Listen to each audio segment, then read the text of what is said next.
Okay, so my name is Akash, and I'll be taking the health talk portions. And actually, right now I am working as a health coach in restoration healthcare. So our topic is the loss of health. And as you all are learning to become coaches, one of the most important part you need to do is health education. So when you go to the clients or the patients, you need to teach them, because they also need to know what is happening, right? So health education is one of the most important part that we do as a health coach.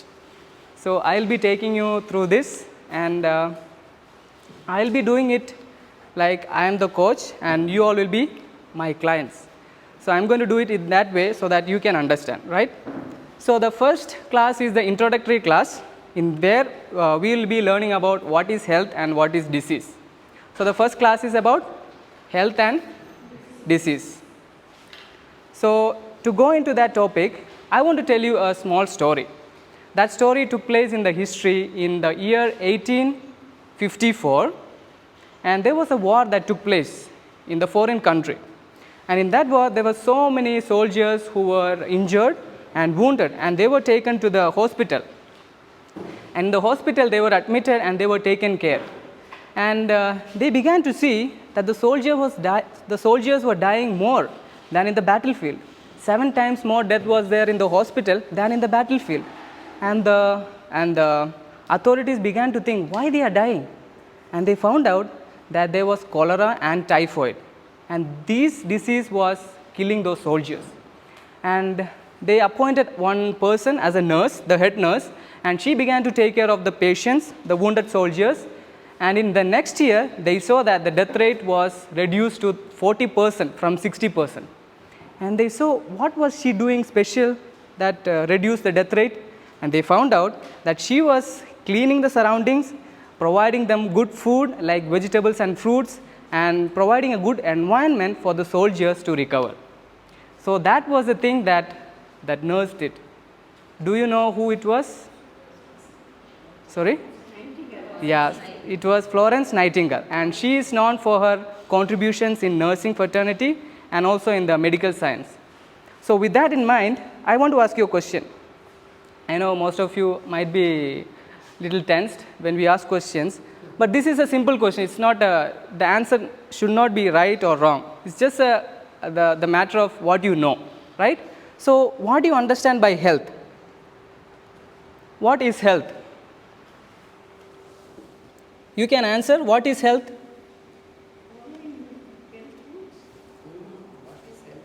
What is your understanding about health?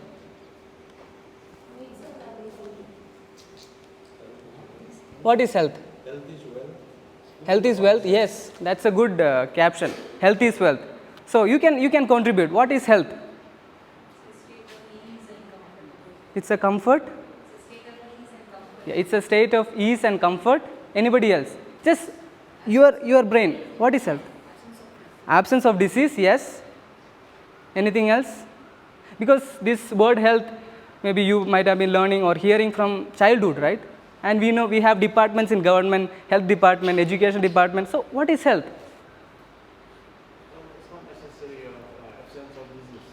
It's not necessarily an absence of disease. It's necessarily an absence of disease. It's not necessarily an absence of disease. Not necessarily an absence of disease. That's almost the right answer.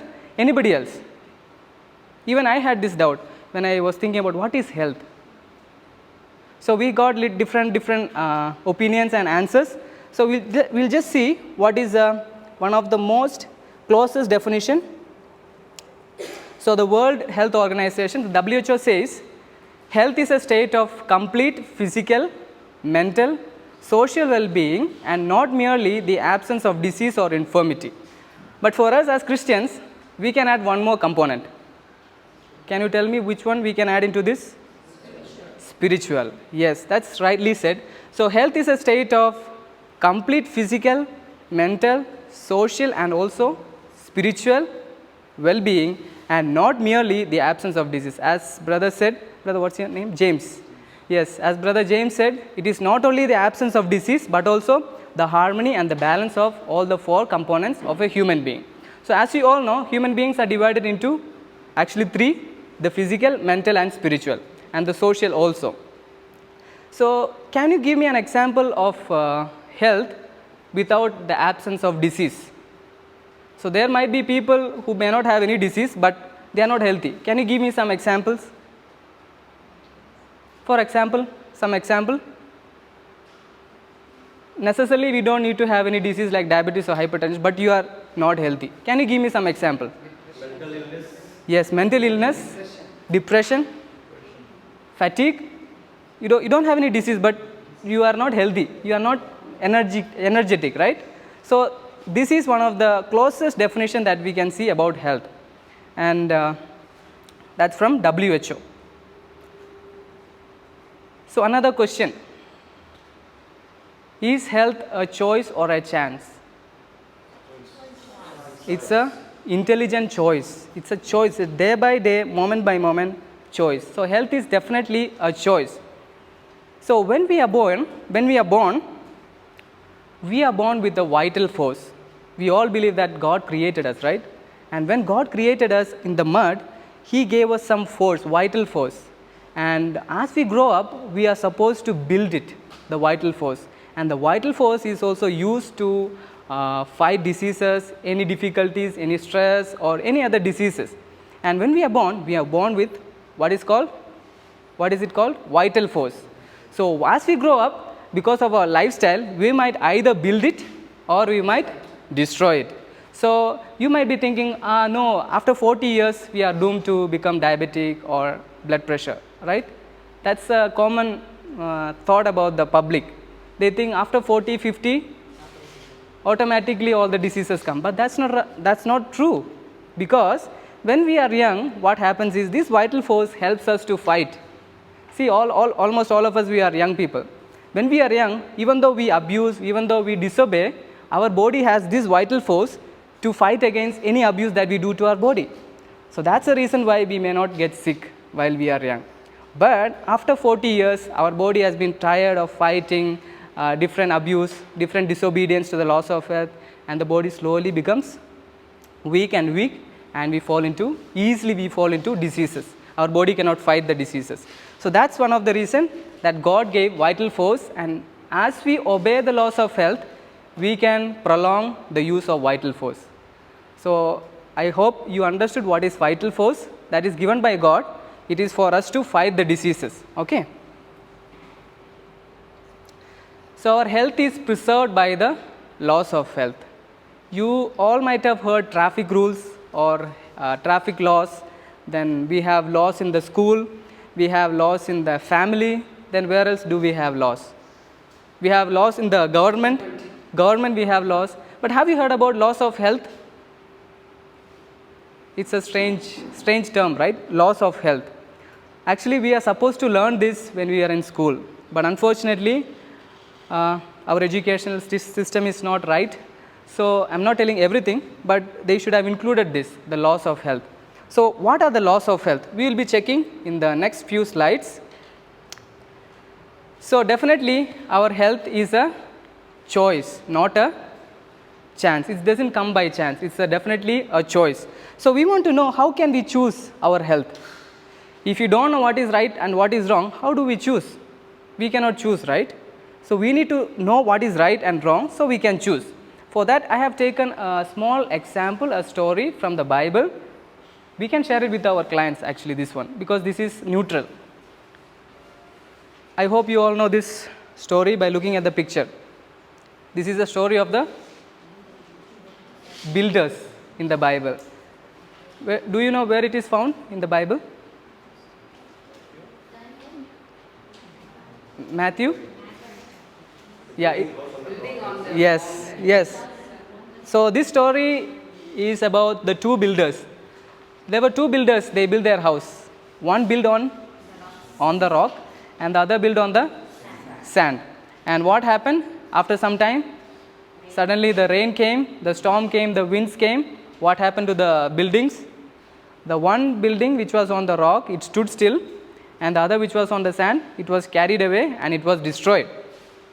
So what lesson can we learn from this story? Our foundations should be strong. So our health need to have a true foundation.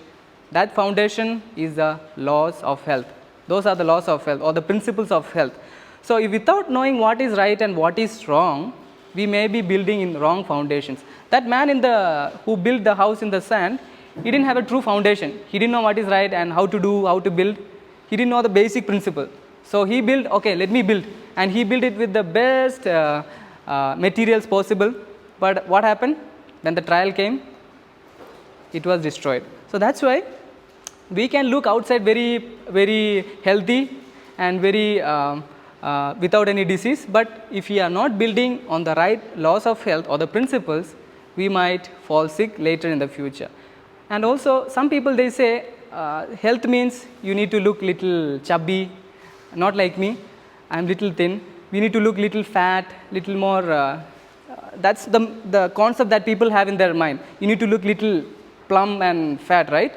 But actually, that's not the case. You don't need to look very fat and all, but there should be the body systems and the organs should be working proper way. That's when you have health. So now next question is, what is disease? So what is disease? What do you think? What is disease? You can tell what is in your mind. What is disease? Something that affects the body. Very true. Thank you, sister. Your name?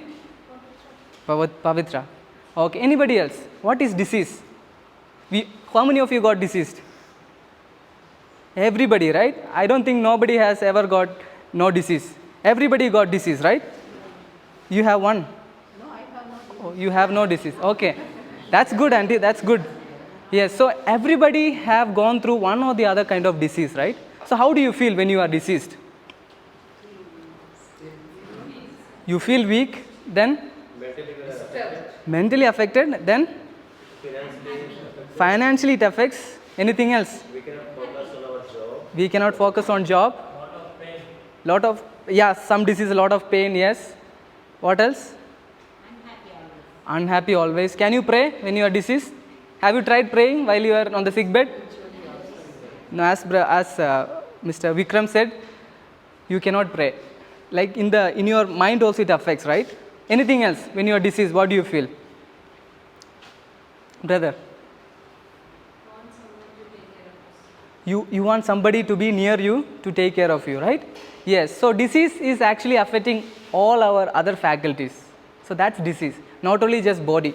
So we need to understand when somebody is diseased or somebody is having, when you meet a client or a patient, somebody is having diabetes, and don't just treat them the body, treat their mind and their spiritual. Then only they will get better. So that's the holistic way of healing disease. So what is disease? As sister said, it is, what did you say, sister?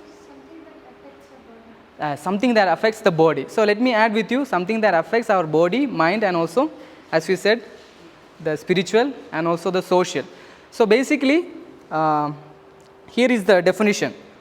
And I hope you all know the book Ministry of Healing. Ministry of Healing, page 127, paragraph 1, it says, this is one of the closest definition that we can find about disease. It says, disease is an effort of nature or the body to free the system or the body from conditions that result from a violation of the laws of health. So what is disease? Yeah, it is a result of the violation of the laws of health. What is disease? The first part. It is the effort of our body. So it's our body is trying to make some efforts to do something, to free the system because we did something which is wrong or we disobeyed something which was written in our body. So for that example, let me just let me give you an example. We all have houses and we all have sinks, right? There is one sink. So especially the ladies, when you are in the kitchen, if the sink is leaking, what do you do? Usually, what do you do, auntie? If the sink is leaking, we repair it, right? Do we keep on mopping it? We don't keep on mopping, right? We are little more intelligent. We fix the real problem of why it is leaking. We don't keep on mopping every day. One day morning you are coming mopping, evening you are mopping, and next day we are mopping. That's not intelligent. we fix the real problem. So, the same way what we have to do with our bodies, with the disease conditions, we need to repair the real cause. That's when we can get the permanent solution for any diseases. So, as we just said, the disease is the effort of nature to free the system from conditions that result from a violation of the laws of health. So, can you tell me some of the efforts of our body?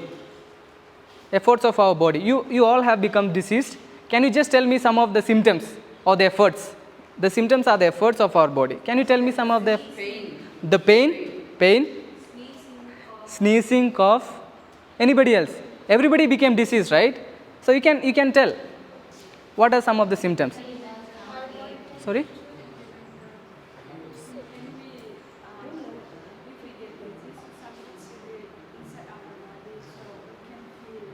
Pain, vomiting, lot of things. So I want to tell some of the symptoms. Fever, yes. Breathlessness. Weakness, yes. Fatigue, stomachache, headache, tiredness, fatigue. For some people, body pain, you are stressed, depressed, mood swings, all those things, right? So here are some of the efforts of our body. Cough. Do you know why do we get cough? Why do we get cough? You can just share. Due to cholera? Yeah, that is one of the symptoms of cholera or TB. Yes. Yes, doctor. Yes. So, when I was studying this, I was so amazed. See, our body, how it can manage itself. Our bodies are made in such an engineered way that our body knows how to react to certain situations. So, when something foreign goes into our lungs or our throat, the body initiates cough to throw it out. And if there is something in the lungs, that's a foreign part and it wants to throw out. And what it does? It coughs. Can you imagine how amazing our bodies are? Yes. Is it not because of cold? Yeah, that is one of the disease, no? So this is one of the symptom for that disease. Yes, that is also there. So there are some bacteria, or because of your low immunity, the bacteria can go inside. So the body is trying to throw it out. That is also, yes, true. Yes, sister, that is true. So the next symptom is fever. So why do we get fever? We all got fever, right? Anybody who is seated here got fever recently, today or yesterday? Yes, sister. So why do we get fever? Okay, dust. Okay. Sorry? Mosquito bites. Yeah, malaria. Because of? Loss of? Less water. Okay, these are some of the factors. So the fever comes because there is something in our body which is foreign. Our body doesn't want it. Maybe example, some viruses, some bacteria, something foreign is inside our body and the body wants to kill it. So the body is automatically initiating heat and the body wants to kill it. Isn't that amazing? Our body knows how to deal with these things.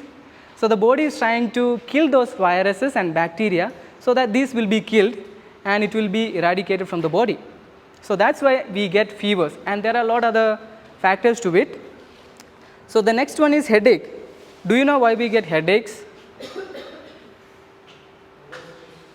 Stress. Yes, brother, stress. That's one of the reason. Any other reason? Due to lack of water in our body. Yes, that is I saw research. It says 75 to 80% of the headaches are because of lack of water, and the research says our brains are 80 to 90 to 95% water, and the water is like the fuel to the brain, and the water in the brain reduces. What happens? It cannot function properly and it will ask, give me water, and that sign is headache. But most of us, we don't know the body's language, and we just take a pill and we just feel, oh, I'm okay, right? I have done that because we don't understand the body's language. So most of the headaches are because of lack of water, and there are some other factors also to it. As we said, we can be tired and fatigued, maybe because of overwork or maybe other diseases. We can have pain. That means the body is trying to tell, don't touch that place. I'm recovering that, don't touch it, don't disturb. And diarrhea. Why do we get diarrhea? Because we ate something which was not good for our stomach. The body could not use it and it was something bad. And the body wants to get rid of it. So it is giving diarrhea. What happens when we take a pill and stop it? What happens? The foreign thing still stays in the stomach, right? The body is trying to throw it out, but we are telling no. But some certain extensions we need to stop it. But as much as the bacteria or the virus or something which is bad inside our stomach, it should go out. So then we can stop it. Then vomiting is there, the same reason, constipation, rashes, boils, frequent urination and thirst. So one of the other example that we can look is the example of speedometer. So how many of you know how to ride car or scooty or anything, vehicle? Yeah. So some of us, we know how to ride vehicle, right? And if we sit in the driving seat, we have the speedometer. And in the speedometer, we have how many lights? So many lights are there, right? Some signals are there. Some engine sign is there. Indicator light is there. Then the headlight sign is there. Handbrake, brother, you have a car here, no? Can you just tell us what are the lights? Engine? Yeah, there is a light. And handbrake, there is a light. Then so many lights are there, okay? And when we sit on the driving seat, one day you are driving the car and suddenly this engine sign pops up. What will you think? What will be your first reaction? And you are driving and suddenly the engine sign pops up. What does that mean? What will you think? You will still drive the car, or you will think, oh, I think something is wrong with the engine. The engine sign is for what? It is for telling us that there is something wrong in the engine, right? So what we will do normally if the engine light pops up? Probably we'll stop driving, or we take the car to the repair or mechanic shop. And you took the car to the wrong mechanic, okay? Imagine, we took the car to the wrong mechanic and the mechanic is opening the bonnet and he's telling, oh, this one. Okay, this is the wire to the speedometer which shows the engine sign. Okay, now you can drive. Will you be able to drive? Will you drive safely? He just disconnected the signal. Now he is telling, okay, now there is no engine sign. You can drive. Will anyone drive? Rualana, will you drive? I think none of us will drive, right? Because it's not safe. The real problem is still there. Something is wrong with the engine and it was not cleared properly. So what we are doing in our way of natural treatment is we are trying to correct the real problem, and we are trying to bring the permanent solution to all the disease conditions. So now the second part of the disease, the definition, it says, disease is an effort of nature to free the system from conditions that result from a violation of the laws of health. So second part, it says, it is because we disobeyed something. We disobeyed the laws of health. That's one of the other reason why we get disease. So maybe in the school we did not learn what are the laws of health, right? None of us will learn in our school what is the laws of health. But how do we know there are laws of health for our body? How do we know? For example, let's take two plants. I am giving you seeds, okay? Two seeds, the same plant, two seeds. I am giving you both the seeds, and you can plant one in the pot inside the house, and one you can plant outside the house in the soil. And you observe the plant, how it is growing, and can you identify the difference between the growth of both plants? Yes. Definitely we will identify, right? So one plant which is inside, what happens to that plant?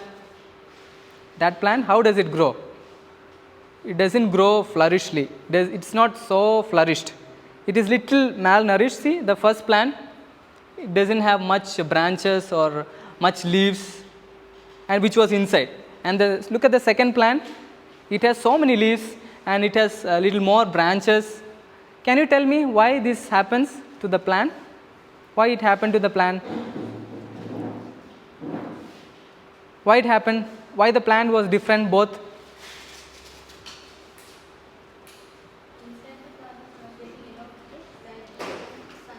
Yes. So there are certain things that the other plant has more than the plant which is inside, right? So the inside plant doesn't have sunlight, enough sunlight. It has sunlight, some, but it doesn't have enough sunlight.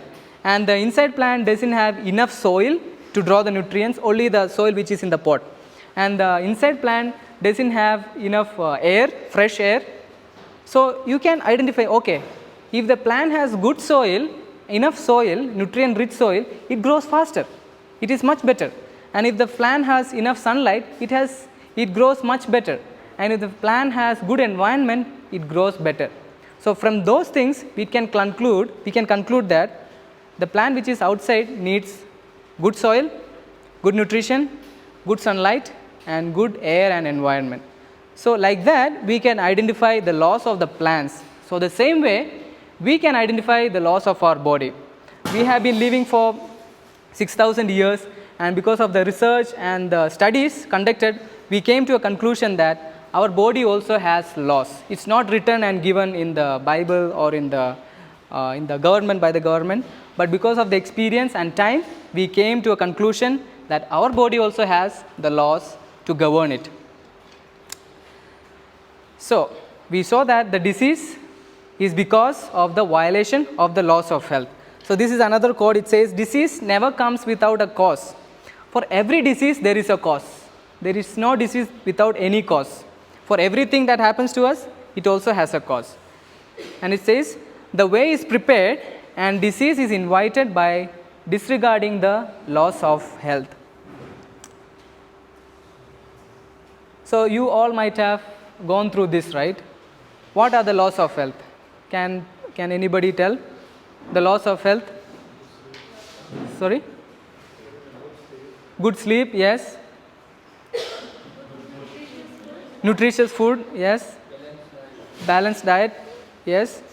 Exercise, good air, water, sunshine, trust in God. All the celebrations, Celebrations, yeah, that is one abbreviation. everything. Yeah, choice from that, right? So we just went through this new start. So it is little more smaller, but it's not the final abbreviation. There are some more other laws that are more explained by Ellen White, like cleanliness, purity of heart, morality. So new start, it says first one is nutrition. I hope you all know this abbreviation, right? New start, exercise, water, sunshine, temperance, air, rest, and trust in divine power. So these are the 8 laws or the principles of health, and there is much more to that. So now, if you get sick, diseased, or if you are meeting a client who is diseased, how do we deal with that disease? How do we treat them? So there is clear-cut instruction from Ellen White. Actually, when we go to the client's place, you don't talk about Ellen White or anything. We can just say there is a good book which talks about scientific studies. It is called Ministry of Healing. So we can say that is one of the books that we refer. We can say Ministry of Healing, it says, in case of disease or sickness, what we have to do? The cause should be ascertained. We need to analyze why that disease came.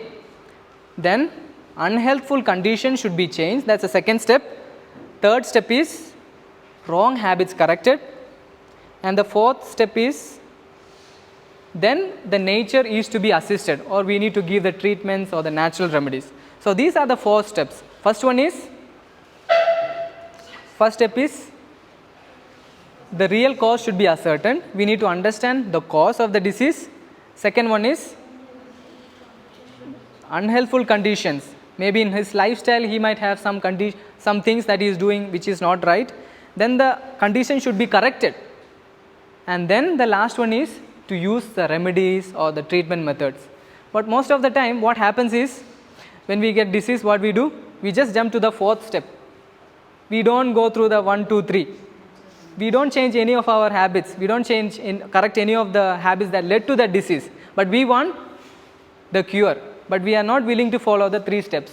And we end up doing the natural remedies, and the patient is not getting better, and we say the doctor is not good, and we say that medical machinery is not good. So what we have to do? we need to follow these 4 steps: the cause, then the conditions that led to that, and you need to correct that condition. Then you need to do what? Use the natural remedies. So these are the 4 steps.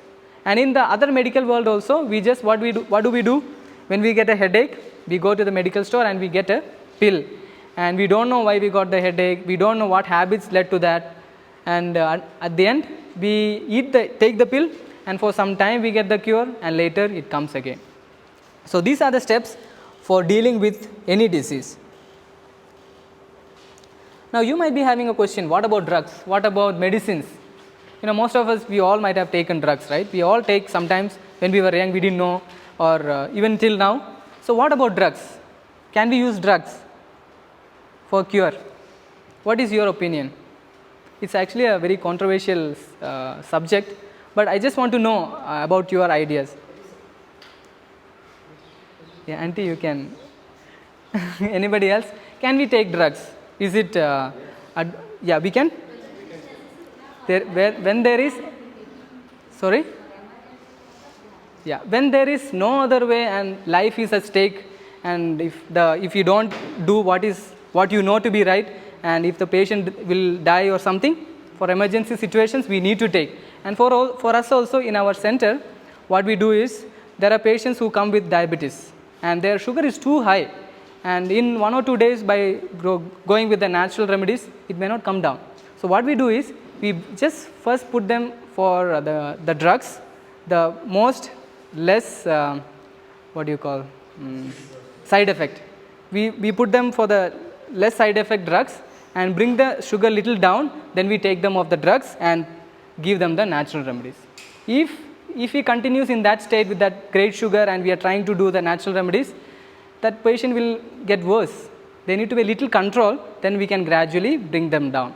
So always remember, maybe some people might say we should never take drugs, and Ellen White says also drugs are bad. So we need to have we need to have the Holy Spirit telling us what to do and when to do. So intelligently we need to advise people. Sometimes we say no drugs, and if you take drugs you will not go to heaven.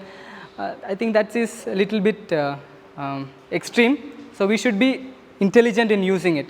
We should be intelligent. So drugs also has a part in it when there is emergency, and that's not just every day you can keep on taking drugs. Automatically and gradually you need to come to the natural remedies. That's the ultimate aim that we are doing it. So here it is, drugs actually never cure any disease. Drugs never cure a disease, they only change the form and location. Maybe it can change your symptoms or the signs. Maybe if you have headache, if you take a drug, what happens? The headache goes. So it changes the symptom. That's the only purpose of drugs. And the real effectual restorer is the nature or the natural remedies. That only can really restore our body or any sickness. So for example, I've told you about the speedometer, right? We took the car to the mechanic, and he just cut the wire which shows the signal, and he is telling you, yeah, now you can go. You see, there is no engine sign. You are safe now. He may not be confident enough to drive that car, right? Because he did not even check the engine. The real problem was not solved, and maybe in the future you might get accidents because the engine will suddenly stop and the car itself will get spoiled if the engine is spoiled. So that's what happens sometimes with our way of dealing with disease. Even in the medical side, we take the drugs and so the patients are feeling happy, okay, everything is okay, the headache is gone, the fever is gone, and they are happy and they are going home. And again if fever comes, and the body has to deal with the poison or the side effects of the drugs first, then it has to deal with the real case. So the body is getting abused actually, and at the long run, 40-50 years, there is kidney problem, liver problem, all the other diseases, and even side effects diseases also are there. So what we have to do is, what we are doing as health coaches, what we are doing, we are actually fixing the real problem. We are actually checking the engine. Okay, what is the problem? Oh, I think there is some problem with the engine, and we are taking time to fix the real problem of the engine. To fix the engine, does it work like 1 minute? Does it work? If you take it to the mechanic and the mechanic says, you need to put your car here for 2 days. How many of us will put the car there? Or you will tell, oh, I need quick fix, 5 minutes I need to fix this. What you will do? Which choice you will do? For the car and all, we actually, okay, oh, 5 minutes, 5 days, you can keep 10 days, fix and give. But for our body, what do? We say, headache, we want quick relief. And we slowly we degrade and we get disease. So let's take care of our bodies much better than our cars or our automobiles, right? So that's what we are doing as coaches. We want to fix the real problem and help them. And always assure them that the natural way of healing is gradual. It takes time. It takes time actually. Not like quick fix. Take the drug and, no, not like that. It takes time. So it takes time and you have to make sure that you tell them. And that will help them. Sometimes some people come with a lot of expectation. Oh, I am going for natural remedies. I am going to the medical missionary or this restoration lifestyle center or that one. And they expect healing in 1 week or 1 or 2 days. So natural remedies takes time. That is one reason why people don't want to practice. And they need to put effort to do it. So what about hereditary diseases? For example, my grandfather had sugar, and my father, he also had sugar for a certain period of time. But when we came to know about the lifestyle changes, he began to change. Before that, my grandfather also had heart disease, heart problem, and my father also had little bit. And I can say that it runs in the family. But as soon as he came to know about the lifestyle changes, he changed his lifestyle habits. He became vegetarian, he added nutritious diet, he began to do exercise, sunlight, fresh air, trust in divine power. So as he began to do this, actually he got one minor attack actually, and he was in hospital, but he began to do this changes, lifestyle changes. Now he is better, and when he did his test, now everything is normal, everything just like a normal person. So that's the power of lifestyle. But the real problem is it takes time and it takes discipline to do the natural remedies treatment. So what about hereditary diseases? From my experience also, from my family, I can say it is like a loaded gun. Even I also might have got that gene, but if I am following the right lifestyle, I can control it. It may not be expressed. So hereditary is like a loaded gun. The bullet is already there, it is in danger. And if the trigger is pulled, it can harm. But when we follow a good lifestyle, a healthy lifestyle, what happens? It is suppressed. It is not expressed. But if you follow the same lifestyle as my grandfather, automatically I also will follow into this sickness or disease. So this is what you have to assure to your clients or the patients. Maybe that patient might have been diabetic because it runs in the family. Always assure them lifestyle can actually help to suppress the hereditary diseases to a certain extent. So that's the end of our class. So any questions or any doubts, you can ask me. And we also have the notes. I'll just give it to you. Our gracious Heavenly Father, we thank you for this time that we can learn about your methods of healing. Lord, we understand this is your prescribed method of healing, and we have learned how we can live a healthy life. And as they have learned, help them to understand, and the Holy Spirit is the best teacher, and give the aid of the Holy Spirit as they go and practice and learn about this, Father. As we go from this place, please be with us. In Jesus' name I pray.